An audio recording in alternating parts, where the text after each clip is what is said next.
आणि राष्ट्रवादीकडून पार्थ पवार थोड्याच वेळामध्ये राज्यसभेसाठी आपला उमेदवारी अर्ज भरणार आहेत।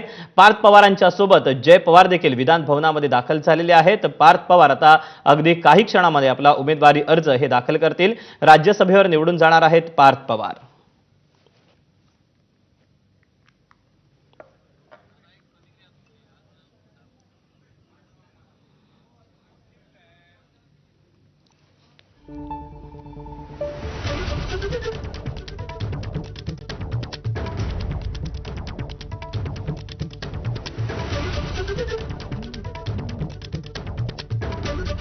तेव्हा पार्थ पवार आता अर्ज भरण्यासाठी निघालेले आहेत आणि त्यानंतर आता ते माध्यमांच्या समोर येऊन काही प्रतिक्रिया देतात का, आपल्या काही भावना व्यक्त करतात का, हे पाहणं महत्त्वाचं असणार आहे।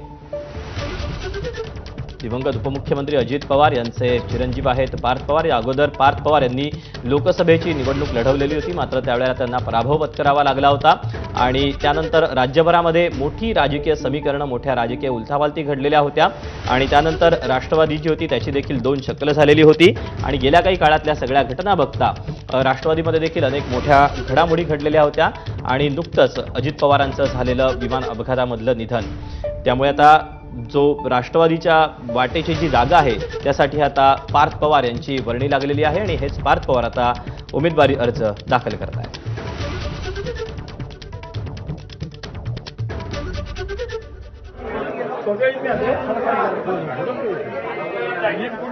पार्थ पवार यांच्या समवेत प्रदेशाध्यक्ष सुनील तटकरे, उपमुख्यमंत्री सुनेत्रा पवार, प्रफुल्ल पटेल असे राष्ट्रवादीचे दिग्गज नेते, दिलीप वळसे पाटील हे देखील आपल्याला पाहायला मिळत आहेत।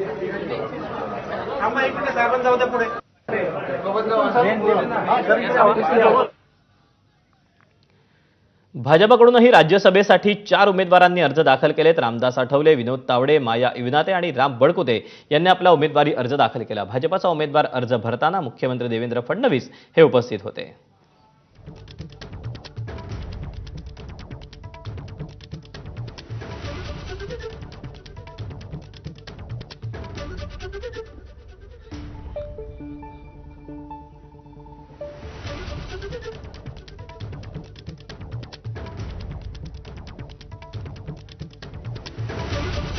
राज्यसभेचा उमेदवारी अर्ज भरण्यासाठी विधान भवनात आल्यावर रामदास आठवलेंनी आपल्या खास शैलीत कविता कशी सादर केली ती पाहूया।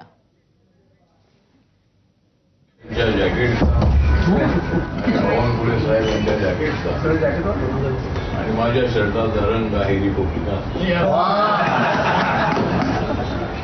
आमच्या सर्वांच्या